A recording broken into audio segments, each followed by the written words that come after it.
สวัสดีครับสมาชิกแฟนคลับทุกท่านนะครับวันนี้มีเรื่องที่น่าสนใจและมีเรื่องที่ค่อนข้างวิตกกังวลนิดนึงสำหรับจะแจ้งให้พวกเราทราบนะครับว่าได้ข่าวมานะฮะว่า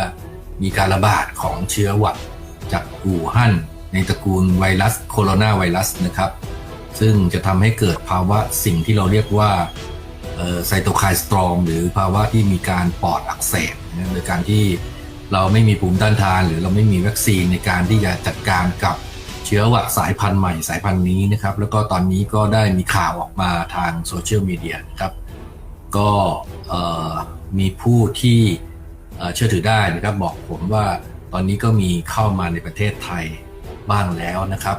ดังนั้นพวกเราจึงควรจะดูแลสุขภาพนะครับในลักษณะของการที่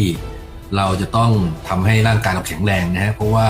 การที่ร่างกายเราแข็งแรงแล้วภาวะของการที่ภูมิต้านทานเราสามารถควบคุมให้อยู่ในลักษณะของสมดุลได้มันก็จะเป็นสิ่งที่ดี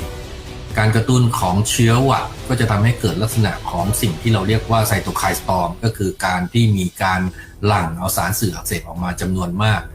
สารสื่ออักเสบที่หลั่งออกมาจำนวนมากก็จะไปกระตุ้นเอนไซม์เป็นคาสเคดเป็นต่อกันไปนะครับจนกระทั่งทำให้ลักษณะของเนื้อเยื่อเรามีการสูญเสียการทำงานนะครับโดยเฉพาะที่ปอดก็เลยมีลักษณะที่เราเรียกว่าน้ำท่วมปอดหรือปอดอักเสบแล้วก็สามารถทำให้เกิดภาวะลักษณะสิ่งที่เราเรียกว่าเสียชีวิตไปได้นะครับภาวะนี้เราเรียกว่าภาวะจากการที่มีไวรัสมีการกระตุ้นทำให้เกิดภาวะไซโตไคน์สตรอมนะครับแล้วก็จากการศึกษาวิจัยนะครับโดยการใช้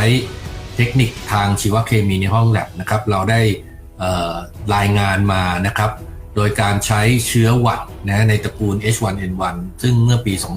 2015 นะครับผมได้รายงานไว้มีลักษณะที่คล้ายกันก็คือไปกระตุ้นทำให้เกิดไซโตไคน์สตอร์มเหมือนกันนะครับสารสกัดที่ผมทำการศึกษาวิจัยตอนนั้นก็คือสารสกัดเซซามินจากเซซามัมอินดิกัมนะครับเพราะฉะนั้นในช่วงนี้ก็ช่วยกันดูแลสุขภาพแล้วก็ดื่มน้ำสะอาดดื่มน้ำผลไม้ในตระกูลซิตรัสซึ่งมีสารวิตามินซีมีสารเฮสเปอริดีนแล้วก็บริโภคธัญพืชในตระกูลงานะครับไม่ว่าจะเป็นงาดำงาขาวงาแดงก็ได้นะครับ